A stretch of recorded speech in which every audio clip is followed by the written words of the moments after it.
course, Message na ako, boss. siya din ang nasa likod nito. Ma'am, next steps po. Next move lang, Yes. sorry ha. Kasi crucial itong gabi nito, pag hindi may labas yung TRO, ano next move nyo?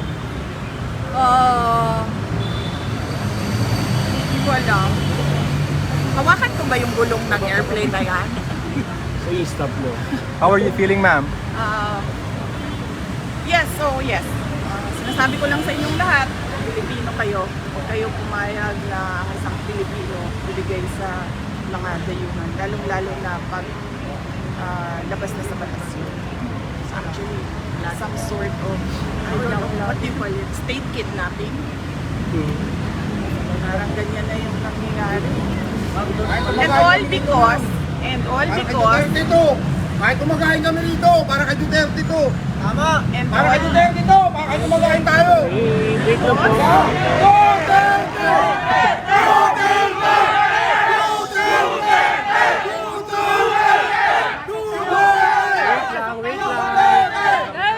Wait lang po, ha. Patapusin si Vice President. Go, Vice. Go, Vice. Wait, ano ba sabi niya? Nakalimutan niya na. Ano yung last line? Kahit kumakain kami rito. Sa TRO, ma'am. TRO. Duterte. State kidnapping. State Kidnapping.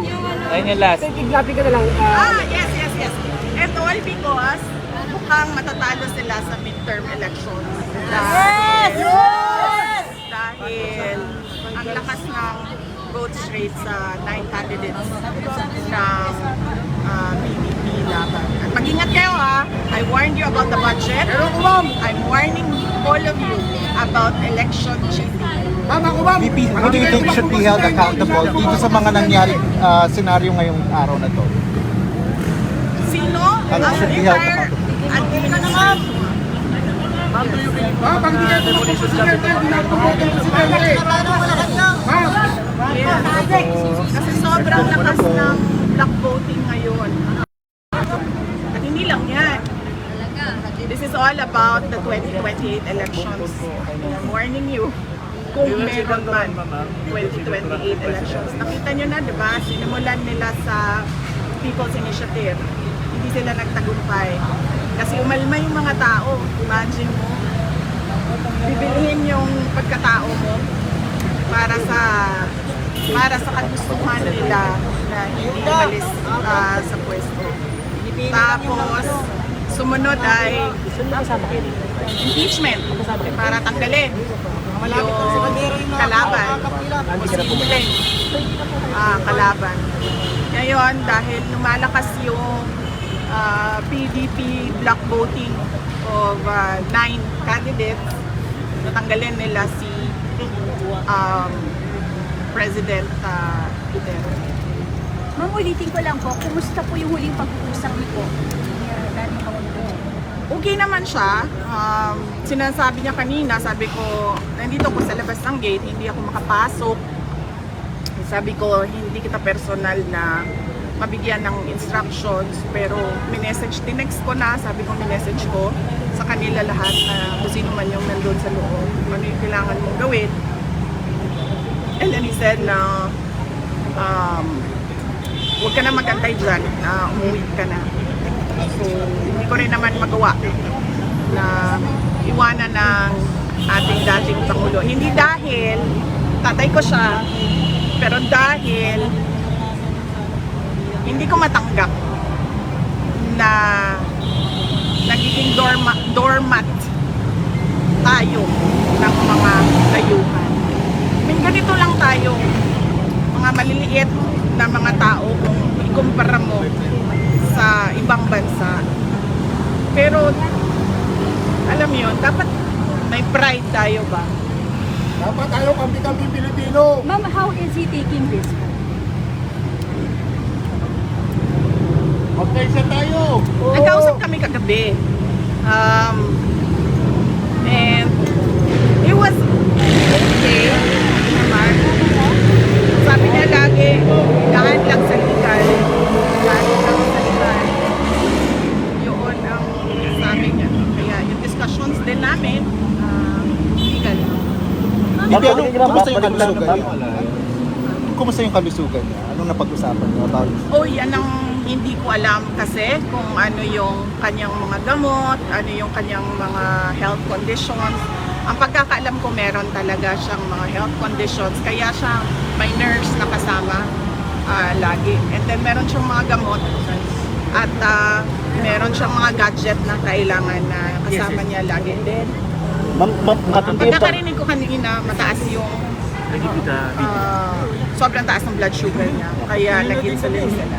Ma'am, how true are the reports na nangingigaw po ng asylum si former President Duterte sa China and what was denied by you? Wala. I was there in Hong Kong.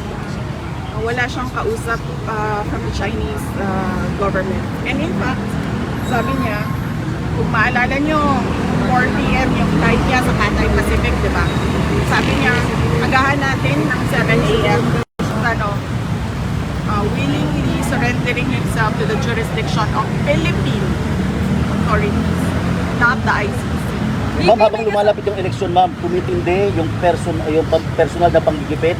Sa tingin nyo, babaliktad din po ang lahat? Kaya nga sinasabi ko kanina, sir, nandyan yung tao. I mean, tagalin man nila si former President Duterte sa equation sa midterm elections.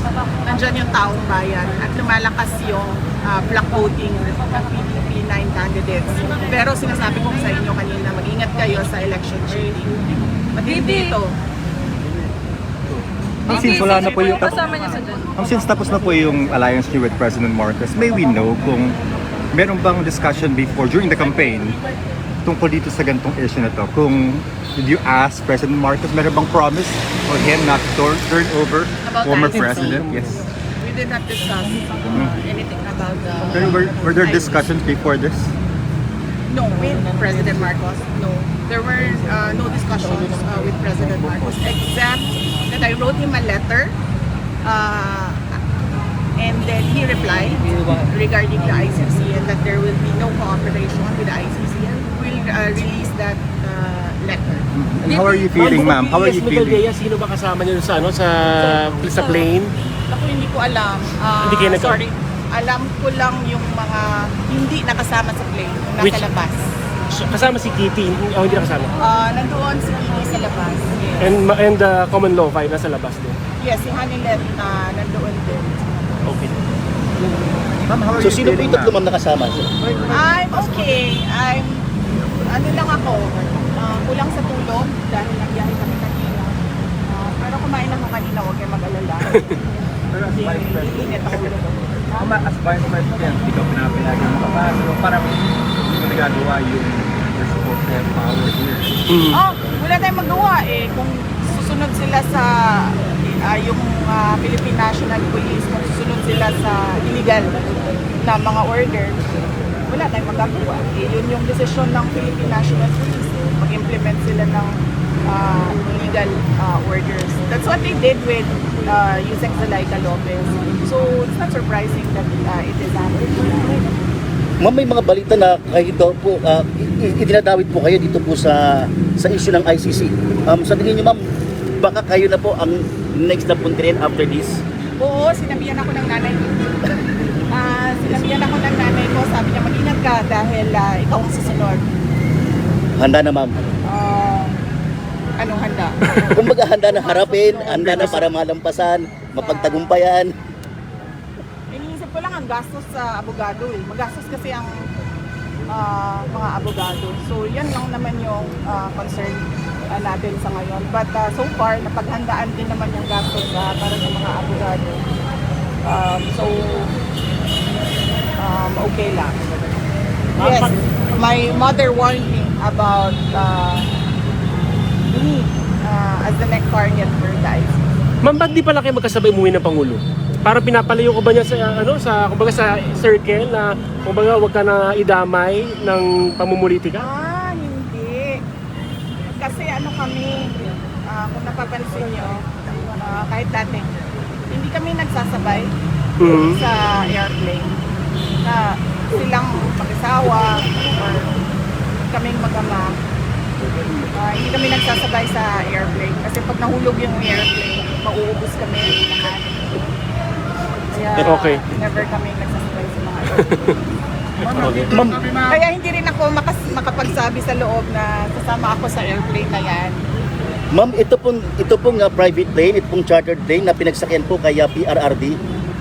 Pag-aari daw po ito ng isang congressman na si Congressman Zaldico. Tama po ba? Hindi ko alam kung sino ang may-ari ng airplane. Pero nung nakita ko na sinasabi nila na galing sa Pilipinas lang yung airplane, nakikita na natin na Private. Politiko, ma'am. ginagawa nila talaga. Okay. Ma'am, may labag po ba dito, ma'am, sa paggamit ng private plane? Yan ang hindi ko alam. I have to talk to ICC lawyers. Sa ngayon, ang alam lang namin is dapat siya dinala sa local authorities. Ma'am, nag-update po ba sa inyo sila Attorney Torion at Attorney Vic Rodriguez tungkol po sa certiorari petition? Hindi ko pa nakausap si Attorney Vic Rodriguez at si Attorney Torion. So, ang nakakausap ko si Attorney Delgra, Martin Delgra ang nakakausap ko, and si Attorney Harry Roque. Ma'am, pag naisakay po ba si former President Duterte papuntang Netherlands, do you now consider to run for 2028 presidency? Hindi pa yan yung iniisip natin ngayon. Ang iniisip natin ngayon, una-una, hindi dapat makaalis si President Duterte dito sa Pilipinas. At pangalawa, kung pipilitin man ng gobyerno na ipadala sa Hague si former President Duterte, paano natin siya makapalit ng food? Yan lang muna yung asikasuhin niya. And of course, yung pangangampanya ng 9 candidates ng Mini Bulabo. Ma'am, sabi nila, ma'am, may sinabi si Attorney Trixie Angeles, ngayon lang po, ma'am, after po na maisakay sa chartered Lear jet si PRRD. Ang sabi niya po, kapag umalis itong eroplanong to, mananawagan tayo ng people power. Ano po reaction, ma'am? Hindi ko kasi nabasa or narinig yung kanyang statement, so hindi ako maka-comment sa kung anong nasabi ni Attorney Priest. Pero sinusuportahan niyo po ito, ma'am? Hindi ko yan, hindi yan ang concern ko ngayon. Ang concern natin lahat ngayon ay paano mapanatili dito sa Pilipinas si President Rodrigo Duterte. So tulungan ninyong ng taong bayan, tulungan ninyo kami mag-isip kung paano natin yan magawa na hindi siya umalis. Roma, tutulungan namin yan. Sabi po ni Attorney Delgra, Wait lang muna, wait. makita kayo, makausap kayo, pero hindi pinagbigyan. How do you feel? Well, hindi na nakakagulat yung ganyan na klase na pagbibigay. Senior citizens ngayon kung ano nangyari. Matindi daw talaga ang pagbibigay. Oppression, abuse, and greed, sabi ng mga nakakatalo. Pero ma'am, kumpiyansa kayo na hindi makakalipad ang eroplano. Wala akong confidence sa kahit ano ngayon, sir, kasi nakikita nga natin kahit ang ating officers, sumusunod sila sa mga illegal workers. So, kahit ng ating mga tao, ang korupsyon sa ating budget, ang kawalan ng development projects, ang nangyari sa PhilHealth, Ang pilan ang namin, ma'am. nangyari Kami nakukulog na tao. sa Tao na itinabang. ngayon na tila ba we are stagnant, hindi tayo umuurong forward. Nandito lang tayo at walang nangyayari sa bayan, walang nangyayari tungkol sa kahirapan. Yan yung totoong problema ng bayan. Hindi yung ICC, impeachment. Ma'am, pahabol, nakausap niyo po si President, si PBBM, ma'am? Wala. Hindi kami nagkausap ni President Ramos. There's no talk to someone.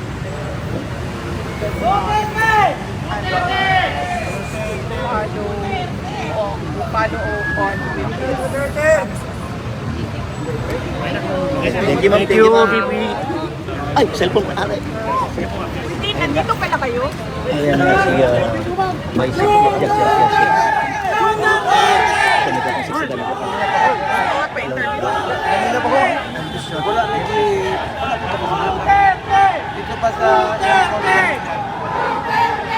Agnet. Ang dala ko ng wait.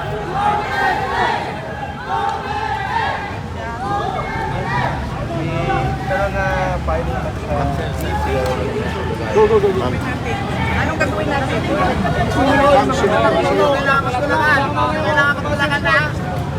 Hawakan ko yung gulong.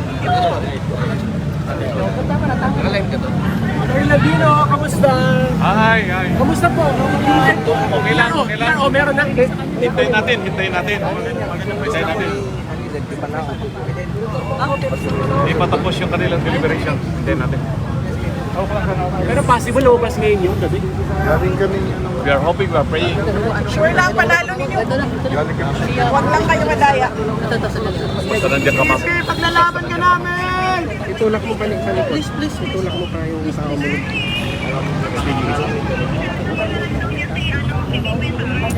Bantayan niyo kasi yung cheating. Grabe talaga. Lagi, itulak mo pa yung Gawin talaga nila.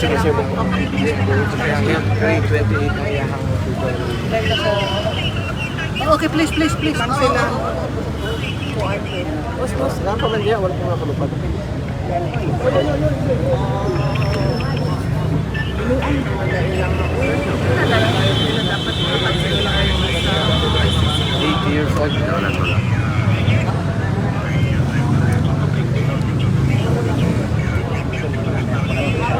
Saan kayo galing?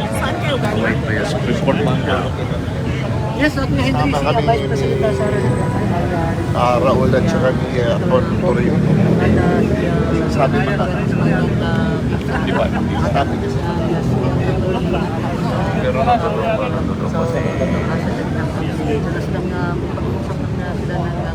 pero yung matagyang sasakyan ay natin pa rin Oo, kaya ako si Kitty lang. Hindi ka rin mo na sa Pasay. VP Sara, live sa DCRH. Sa DCRH po. Si VP Sara, ma'am. Excuse me Mamaya, po. sir, Si Kuya Henry. kausap namin si Senator Bongo tsaka yung mga senators natin. Okay, pagkatapos ka rin.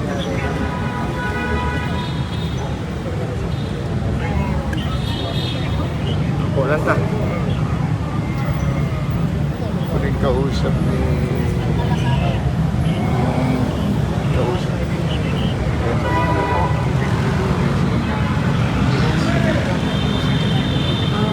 Magkausap sila sa plano sila. Yara.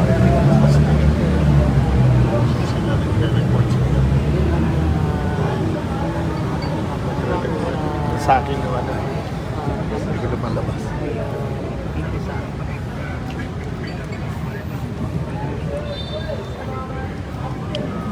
Kanina, wala pa lang harang. Sa'yo. Yung ambulansya ayaw dipasukin. Oo, ganyan talaga yan sila. Ganyan ginawa nila kay Attorney Laika, di ba? Yeah. Oo, Oh, ano yes. kami, nagre-request kami ng doktor, tsaka ng nurse, kahit sino. Hindi nila binigyan ng medical. Ganyan din ginawa nila kay Gina Acosta, yung nag-collapse si Gina. Hindi nila pinalabas sa batasan yung ambulansya. Ganyan rin ginagawa nila. Papatayin ka nila eh. Talaga. Ganyan ang ginawa nila kay Jamie, no? 2010, 2011, trap.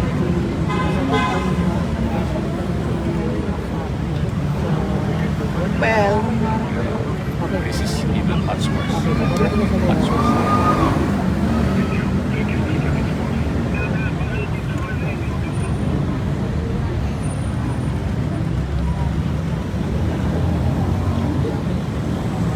Namay din ako. Yeah.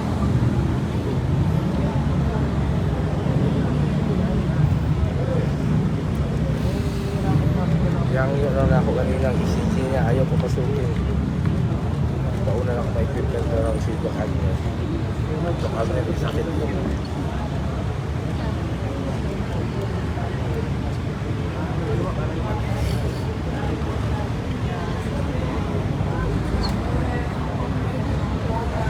na lang tayo dito.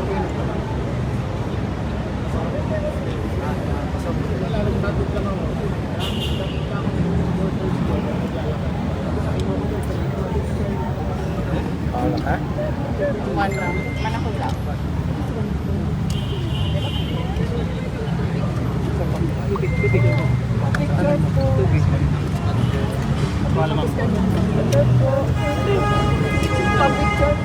Ah, yes, ma'am. Iabot na yung tubig.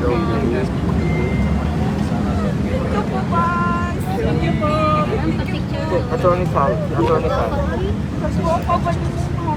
Taga Mindanao po kami, ma'am. Taga Davao, ma'am.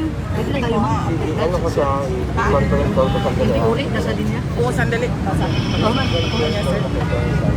Kaya kitikitan mo yun dyan sa community. Yan, dyan. Tikit ka pa dyan. Request mo sa likod yung babae na yan para request mo sa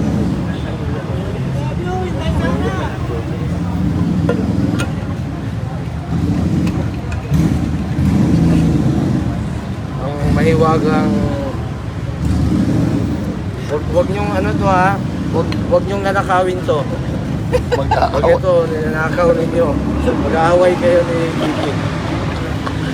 Mawala na lahat, wag lang yun.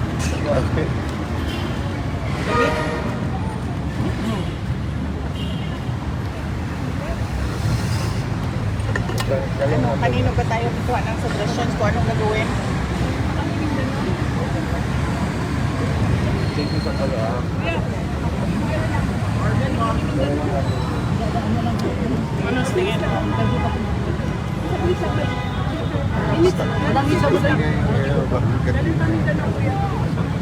Sa tuloy natin.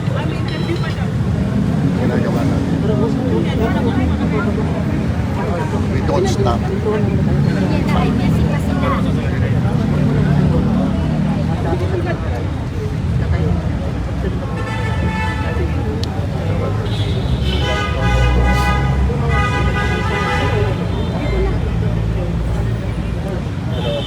Hindi na tama.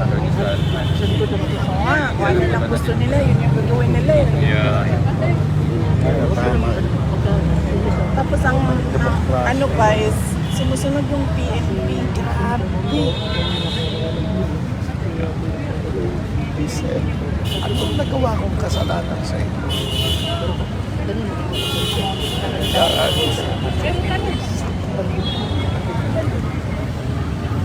Anong nagawa kong kasalanan sa inyo?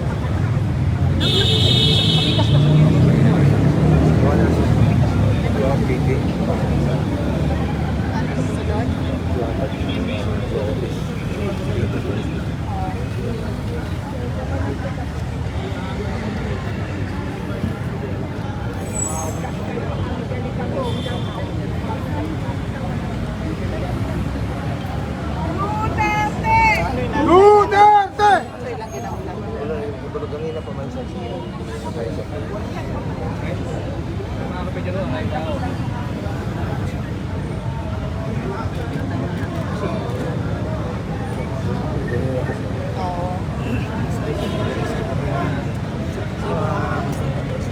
More than an hour.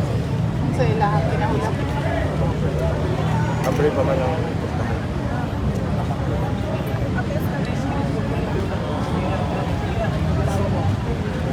Kung masusunod sila tumakbo ba niya ang garage? Nasa kanina, di na sumako. Si Agnes ulit. Prepare na galing terminal dapat.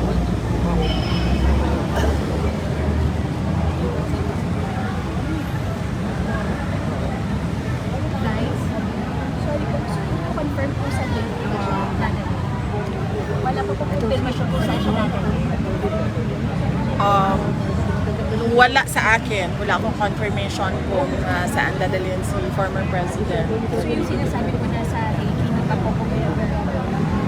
Hindi. Isa yan sa mga kinokontra ng mga lawyers. Yung airplane mismo, kasi private plane siya. So, hindi natin alam kung saan siya papunta. At yung absence ng kanyang doctors na kasama niya, And wala din siyang kasamang assistant. Oo. So, isa yan sa mga kina-question ng lawyers doon sa loob na yon. Kasi nga parang kidnapping na yung nangyayari. Anong gagawin natin, attorney? Salamat sa tulong, ha? Of course, Vice President. But we are waiting kanina before 5. Na-file din mo kanina. Tapos na-news kanina na issue-an kasi ako. Dagan din dito. Honestly, may nag-overtime doon. Baka hopefully ako. Naapoy laing report na lahi pod. But we are hoping and praying that the CJ will exercise his discretion. Well, sana. Sa Duterte kami. Kahit anong mangyari. Kahit anong mangyari. Duterte! Duterte! Duterte! Duterte! Duterte! Well, nakita ko doon sa parang pinapasa-pasa na estimated times of departure. Oo. Nakita ko doon. We're hoping na itong report na nag-overtime itong